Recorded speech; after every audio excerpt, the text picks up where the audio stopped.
always a great opportunity. So, sino po dito yung mga first-timers? Taas po yung kamay. Dami! Yan ang good problem natin pag talaga nagpatawag tayo ng isang event. Actually, kakatawag lang ng mga taga-La Union, papunta ho sila dito. Okay? So, isang bus daw sila. Ang good news, paalis na sila doon. So, anong gusto nyo? Hintayin natin o ituloy-tuloy na natin to? Ituloy na natin. Okay, sige. So, pakilala muna ako. I'm CJ Cudera. I'm one of the business development manager po ng company. And I was the one po na nag-start dito sa Philippines. Ako yung unang-unang naging advocate. So, meaning to say, sa akin unang-unang na-introduce yung produkto at the same time, kung paano kikita dito ng pera. Okay? So, meaning to say, ako din yung unang kumita. So, yun ngayon yung magiging part ko. So, isi-share ko lang sa inyo kung ano yung paraan at kung paano kikita dito sa Golden Live International. Okay ba yun? Yes! So, syempre, hindi ko naman itatanong at hindi ko alam kung ano yung mga background ng mga kausap natin ngayon. Tama ba? So, meron dito mga negosyante, probably yung iba dito, mga OFW, mga nagtatrabaho, tama? Yung iba, housewife, yung iba, bakante, tama? Iba-iba eh. Yung iba, walang pante siguro. Iba ba yun? Okay. Kaya lang parang nabitin ako dun sa testimony. Ang dami bang testimony, pinakita? Yes. Kaya lang medyo parang nabibitin ako kasi wala yung favorite kong testimony. Pumunta ako kay Mama Marina sa Tarlac City. Okay, that was like 7 months ago. Nag-i-start pa lang kami. Ang dami kong tinok. Nasa 700 ho lahat. Ngayon po, nangyari, nung nasa harap ko, habang nag-present pa ako ng business tsaka ng product, gumaganyan. Ano nga ba yung sakit na gumaganyan? Ha? Tama si Ma'am, Parkinson. Sa mayayaman, Parkinson's. Sa mga medyo may hirap, pasma. Napasma, di ba? O, kakakilos mo, basak ka, napasma ka, tama? So what happened, syempre, medyo nade-distract ako doon sa kausap ko. Sabi ko, sir, why don't you try the product? So uminom siya, ininom niya yung product. Pag inom niya, ladies and gentlemen, after 1 minute po, yung nanginginig na kanang kamay po, nawala. After 1 minute. Ganun siya kaganda. Lumipat dito. Another inom. Ganun mismo yung ginawa ko. Another inom. Pinainom ko kalahati. Nawala dito, nawala dito. Hindi, dito, lumipat dito. Para siyang sa FPJ. Kaya lang, syempre, malayo ang opisina. Sabi ko, sir, medyo napapahiya yata yung product namin sa'yo, ubusin mo na kaya, total libre naman. Inubos niya, ma'am. Nawala dito, nawala dito, nawala dito. Saan? Hindi ho, mali mami. Dito, gumagano. Sabi nung asawa niya, yung katabi pala, asawa niya, sabi niya, sir, wag mo nang painumin, pwede na yan. 12 months nang walang kwenta sa gabi, sabi. Masaya ho ba kayo? Yes! Sabi nung iba, mali yata ito na puntahan ko. Ako ho kasi pag nag-present ako ng business, gusto ko lahat masaya. Kasi ho sa labas, puro lungkot na eh. Tama ba? Sa labas, puro stress na eh. Tapos pag-uusapan pa natin dito, puro stressful na bagay. Tama ba? So ako naniniwala kasi ako, pag masaya ang tao, mas mabilis pasukin ang mga blessings. Tama? At kapag pumapalakpak ang mga tao, mas lalong pinagpapalakpak. Di ba? Ang tanong nyo iba, bakit nga ba pag ganyan seminar, lagi na lang pumapalakpak? Alam niyo ba yung science and studies behind? Alam niyo? Okay. According sa Feng Shui muna pag-usapan natin According to Feng Shui, pag ang tao pumapalakpak, ang nangyayari, yung mga bad spirit, yung mga negative energy ho, nawawala, lumalabas. According to Feng Shui pa lang yun. According sa mga espiritista, pag pumalakpak ka daw, lumalabas ang masasamang espiritu. Espiritista yan. According to science and physics, once you pinagdikit mo yung palad mo, may nangyayaring vibration. Tama? Kahit ngayong gawin mo, may vibration kang mararamdaman. Tama? That is frequency. Ngayon, ganito ang usapan natin. Pag may tumayo, habang ako'y nagpipresent, isa lang ang ibig sabihin nun. Masamang espiritu yun. Hayaan nyo lang tumayo. Hayaan nyo lang lumabas. At least ang mga maiwan dito, puro magagandang espiritu. Tama-tama. Sige, palakpak, palakpak. Nako. May problema dito. Paano ba pag naiihi? Bakit hindi nyo inorient si ma'am? Dito, nung may guard pa kami, yung guard kasi namin, como, syempre, binaha, hindi nakapasok.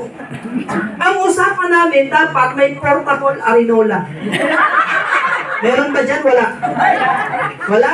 Ito, problema natin pag wala. O sige, pwedeng tumayo ha? Pwedeng tumayo. Okay? Pwede na ba tayo mag-start? Yes! Okay. Okay. O sige, start na tayo ha? I will not take too much of your time. Are you with me? Yes! Hindi ko kukunin masyado kasi hindi naman kami yung focus. Ang focus natin ngayon is yung symposium natin. Pero kahit naiksi lang yung oras ko to discuss on how you will earn dito sa Golden Labs International, I will see to it na I think magugustuhan nyo itong ginagawa natin. Pero, uunahan ko na kayo ha, wala ako dito para i-recruit kayo. Are you with me? Yes! Wala din ako dito para pagkakitaan kayo. Are we clear? Andito ako kasi I have some stories to tell.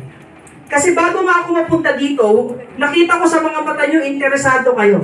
Ako ho kasi, baliktad. Wala akong interest sa product, wala akong interest sa negosyo. Kasi bago ko mamit itong negosyo to, itong company na to, meron kaming pinagkakaabalahan. Meaning to say, sa awa tulong naman ng langit, kumikita naman kami ng maayos. Yun nga lang, ako po ay nagsasuffer sa seasonal cough for 10 years. Pag sinabi natin seasonal cough, ito po yung inuubo ka for no reason. Sometimes, pag nagpalit ng klima ang Pilipinas o ng mundo, inuubo ka. Pag pumunta ka sa hospital, pag nagpa-check ka, wala kang viral infection, wala kang bacterial infection. Inuubo ka lang talaga. Sa iba, ang tawag dyan, allergy. Tama? Tama. So, papainumin ka ng vitamin C, papainumin ka ng cetirizine. Yan yung problema ko.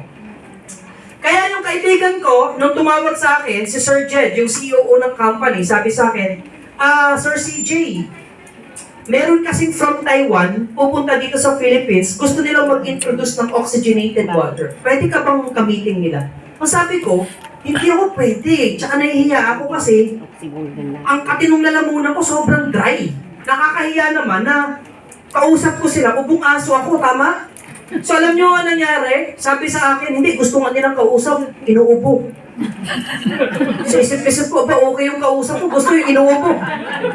Inuubo nga ako. So fast forward, pinagbigyan ko, nakipag-meeting po ako, and ginamit ko yung product. Alam nyo pag inubo ko, 1 to 2 months bago mawala. Pero this time, nung ginamit ko yung product, in just 3 days, yung seasonal cough ko, totally ho nawala. Ganun siya ka-powerful.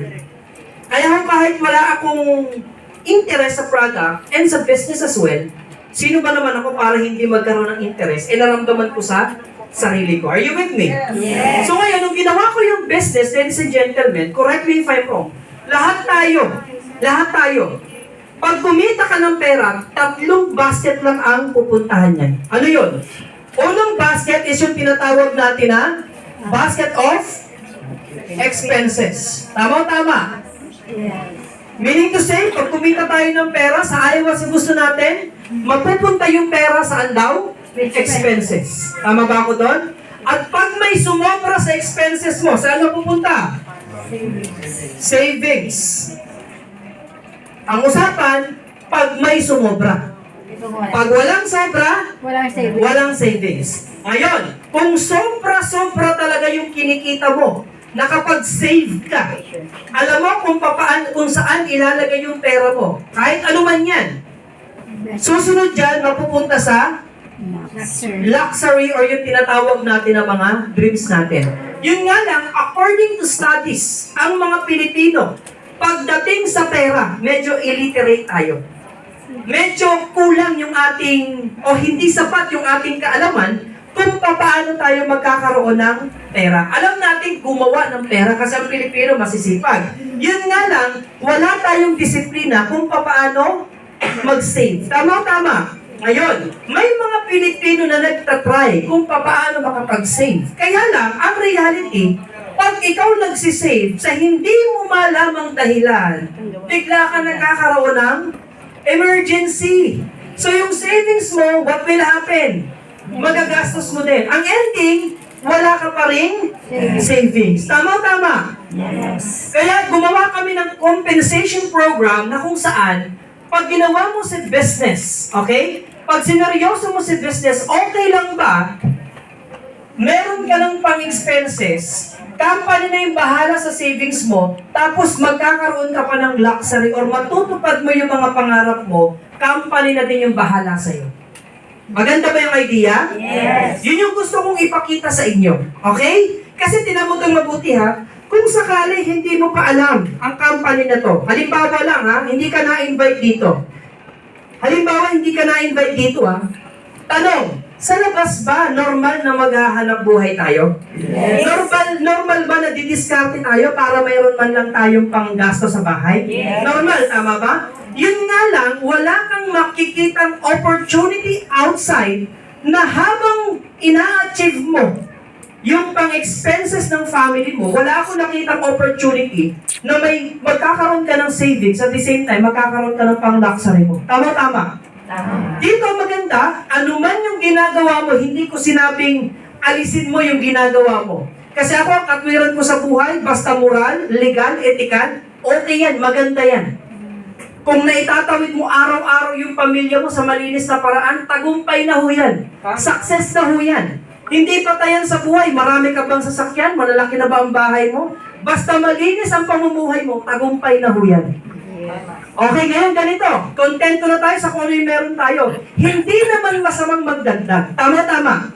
Ang masama, alam na nating kulang, hindi pa tayo nagdadagdag.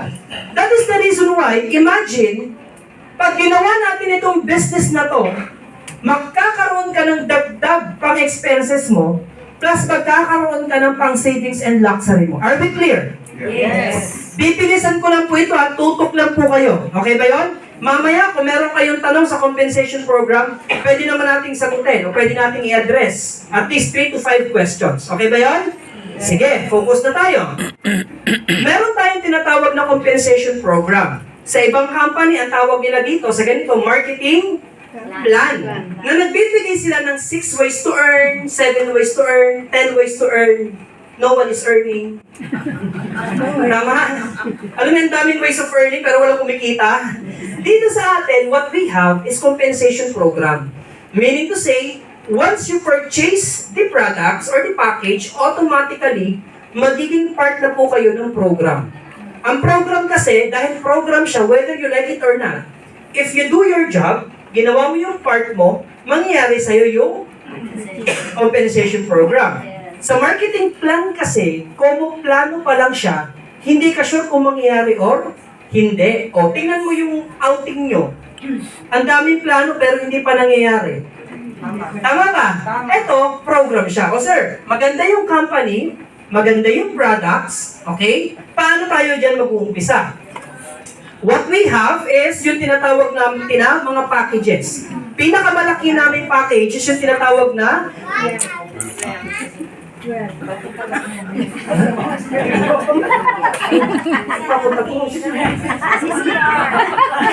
share kayo? Ihintayin ba namin kayo o tuloy na namin ito? Tuloy na namin. Sige. Wealth package. Magkano? 107,750. Ito yung mga babalik sa inyo. Magkakaroon kayo. Okay? Magkakaroon kayo ng package na to. Depende sa kapasidad ng inyong, syempre, ng inyong cash. Okay, ito yung pinakamaganda, 107,750. 6 na tonic, 52 bottles ng 900 ppm, 16 sets ng free radicals. Alam niyo ba dito sa atin, hindi naman talaga ang binili nyo is product and business lang. Actually, pag bumili ka ng package dito, ang tawag natin dyan, oxygen oral therapy. Meaning to say, halimbawa, ito, wealth package. Did you know, pag bumili ka ng wealth package, this is good for 4.5 months. Magagamit mo to. At itong free radicals mo, at least, twice a month ka na free radicals to check your toxins inside the body. So meaning to say, once na bumili ka ng package, this is your for personal use talaga. Good for 4.5 months. Anong tawag daw? Oral oxygen therapy. So could you imagine, 107,750. This is good for prevention. Kasi prevention is better than cure. If ever na meron ka namang nararamdaman na sa iyong katawan, okay na din to. Bakit? Kasi for the next 4.5 months, meron kang magagamit na products para mabilis kang maka-recover. Are you with me? Yes. The next one is business package. Magkano yan? 27,750. Meron kang isang tonic, 10 na 900 ppm, 6 sets ng free radicals. This is good for almost 2 months. Okay? Etong 27,750. The next one naman is personal package. This is good for like 2 weeks lang kung hindi ako nagkakamali. Or 1 to 2 weeks lang. Para lang matry mo talaga. Magkano? 7,750. And the last one, yung startup. Siyempre, startup, para lang masubukan mo. Try lang. Tama? Ang kagandahan dito, kahit sumubo ka, alin man ho ang kunin mo dyan, automatically, makukuha mo na yung mga benefit. Ano yung mga benefit? Magkakaroon ka ng diskwento sa product. At the same time, meron tayong compensation program na pag ginawa mo, pwede kang kumita. Are you with me so far? Yes. O halimbawa, nakapili ho kayo. Hindi ko kayo pinipressure na kailangan wealth package. Pero karamihan, pag naunawaan nyo itong mabuti, mas gugustuhin nyo yung wealth package. Ang tanong ng iba, bakit kaya? Tignan nyo ito mabuti ha. First natin sa program is yung retail profit. Sa retail profit po, ang SRP, 295. Ang member's price o distributor's price or advocate's price, 225. Pag nag-wealth package po kayo, meaning ko sa yung pinakamalaking package, makukuha mo magkano po? 200 pesos na lang. So meaning to say, kung kayo po yung practical, may sapat na pera, may sapat na pangpuhunan, may sapat na pambili ng package, I would recommend, dito ka na sa wealth package. Bakit? Para makuha mo yung pinakamalaki na discount. Ngayon, kung wala talaga, huwag mo nang i-pressure yung sarili mo. Bakit? Kasi discounted ka din naman sa ibang mga package. From 27,750, 7,750 and to 750. Are you with me? Yes. Benta-benta. Para ka makabenta, huwag ka hong magbenta. Maliwanag pa tayo doon? Para ka makabenta, huwag kang magbenta. Ganito kasi yan. Ang mga Pilipino, when it comes to selling, ang laging nasa isip nila, kailangan daw ito, ma-sales, talk. And did you know, according to studies, according to psychology, ang mga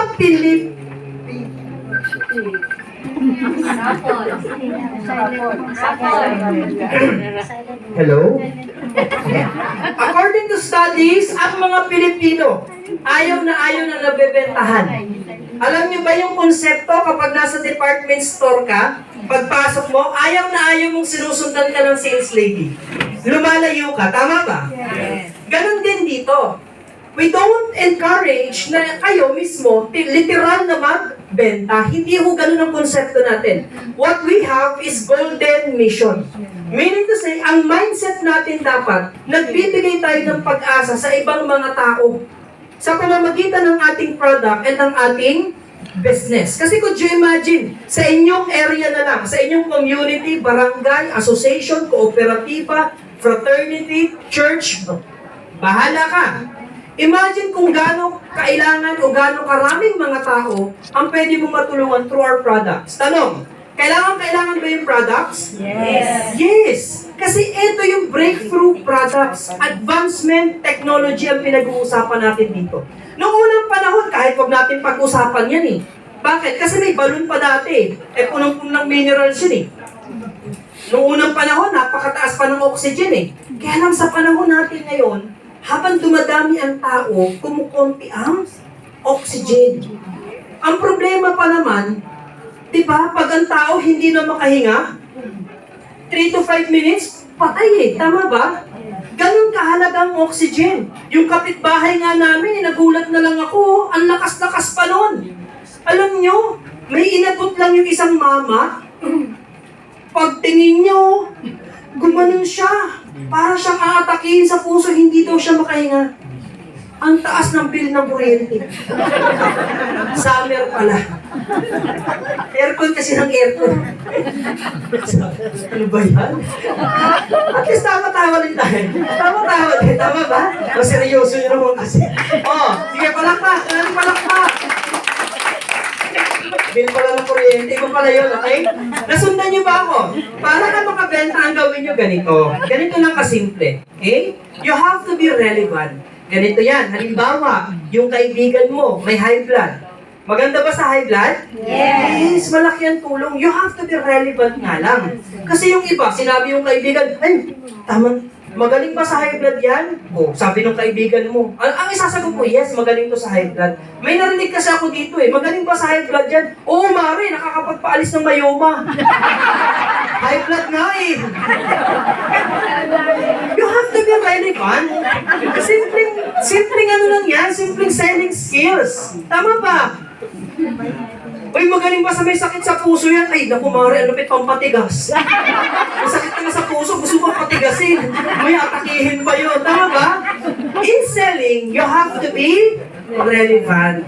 Kung ano yung kailangan ng kaibigan kakilala mo, yun lang yung sabihin mo. Nothing more, nothing less. Are you with me? Yes. The next one is, yung tinatawag natin, can everybody say direct referral income? Okay. Ulit natin. Direct referral income. Ayan. Ang konsepto ng direct referral income, ladies and gentlemen, araw-araw na ho natin ginagawa ito. Okay? Parang ganito ang direct referral income. Pag may kakilala ka, may kaibigan ka, marunong ka makipagkwentuhan, marunong kang ngumiti,